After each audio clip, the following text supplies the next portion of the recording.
two positions, black and white, good and bad. Everything that's good, white skin, noble, honest, intellectually superior to anything that was black, dark skin, kinky hair. In Western society, the white form is seen as ideal. White skin, blonde hair, blue eyes, which is far removed from the black form.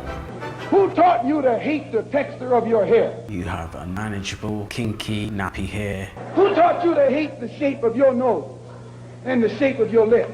You have big rubber lips. Who taught you to hate the color of your skin? Too dark. You look too African. Your people were field slaves. Who taught you to hate yourself from the top of your head to the soles of your feet?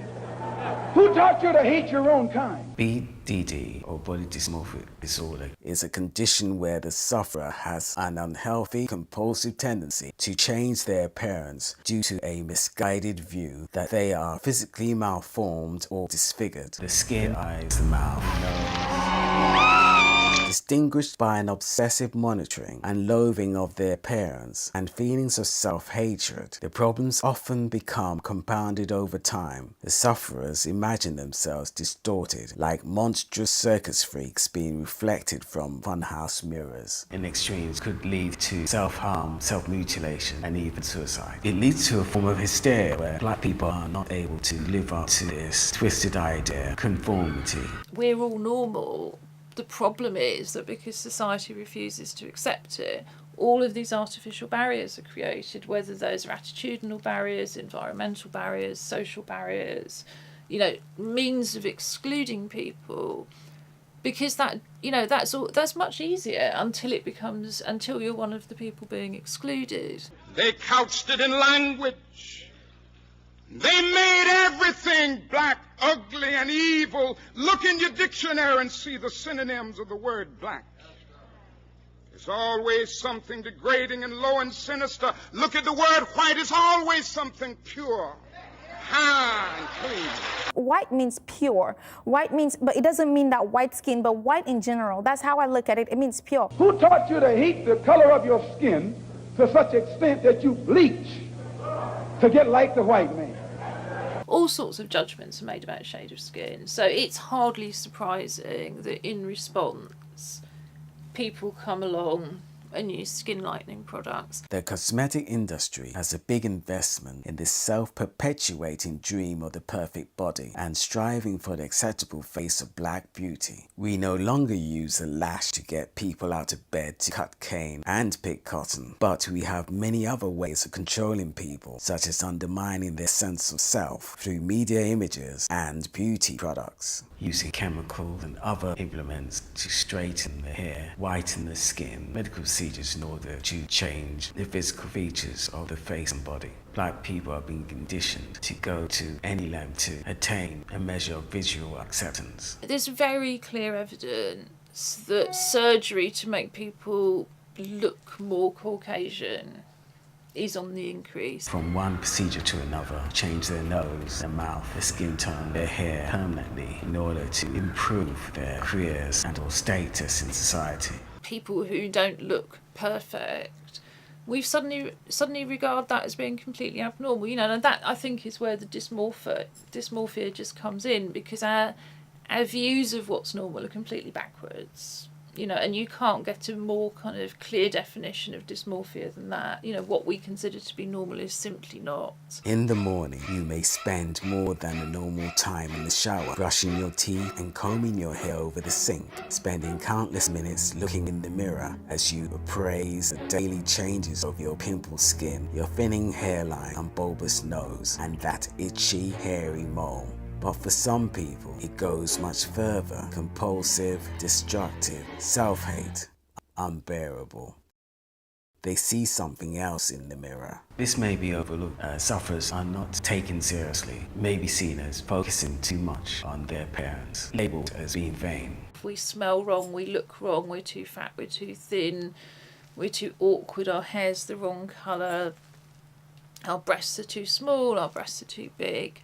That's simply the message of advertising. There's a massive cosmetic industry consumed by black people. It promotes the idea that one should go to a length in which to change the natural body to this new proposed improved version. The black body is seen as something to be toyed with. There is an acceptable black form which is seen in the media as opposed to a natural body which is rejected. Where the BME population as a whole is disadvantaged, the idea that it's your responsibility to somehow resist all of those messages and you're the person to blame, as opposed to kind of the weight of centuries of history, I find a bit punitive. Frantz Fanon, pioneer in the liberation of the black mind. Frantz Fanon was a French psychiatrist who pioneered ideas about blackness and black culture and ways in which the sense of black self were contaminated or overwhelmed by a white model. Being a black psychiatrist, he matters to me because it starts to make sense why we are the way we are and how we got there in the first place. Slavery is about reducing a person to that of property, having no self-worth, not seeing themselves as human beings, not having the same physical qualities as the ruling class and not being equal to them. So the definitions of themselves comes down from above. They are seen or categorized through somebody else's eyes, not their own. Who taught you to hate your own kind? Who taught you to hate the race that you belong to?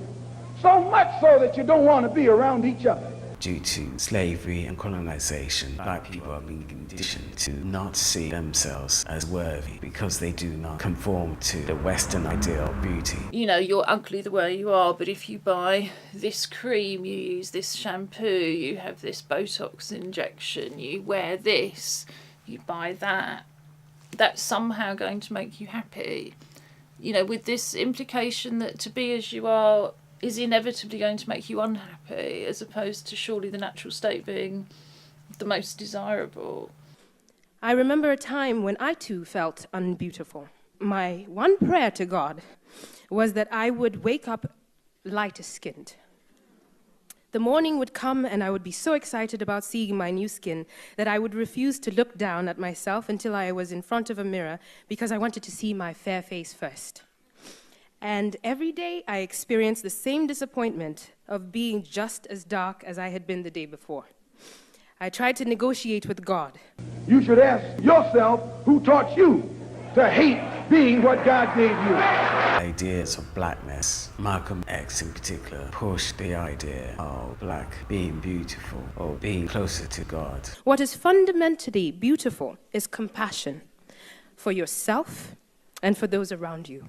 There is still a struggle, especially amongst the black community, to see themselves as worthy. Black is beautiful. Believe in yourself and believe that you're somebody.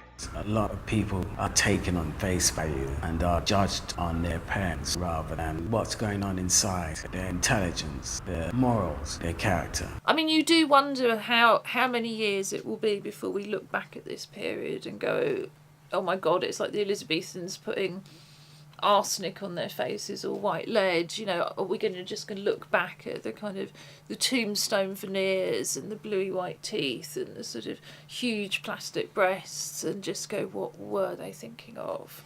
Our values have to change. We have to change the way we think. Psychiatry sees it as a personal issue. It is more than that. It is a societal problem. It starts in the home. So we need to deal with families. We also need to deal with the way societal pressures and institutions make us feel. There needs to be steps taken where people don't feel powerless. Stop trying to solve problems by applying chemicals and harmful products. Instead, we could empower each other with kindness and by seeing beyond the superficial. We all need to take responsibility. I want to get the language so right that everybody here will cry out, yes, I'm black, I'm proud of it, I'm black and beautiful. Before you can love someone, you've got to love yourself. Black is beautiful, but you've got to believe that.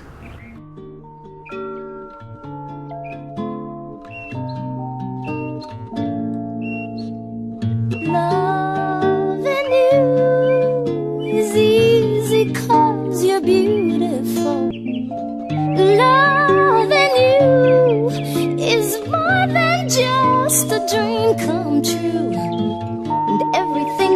do is out of love and you. La la la la la, la la la la la, la la la la la la la la la, do do do do.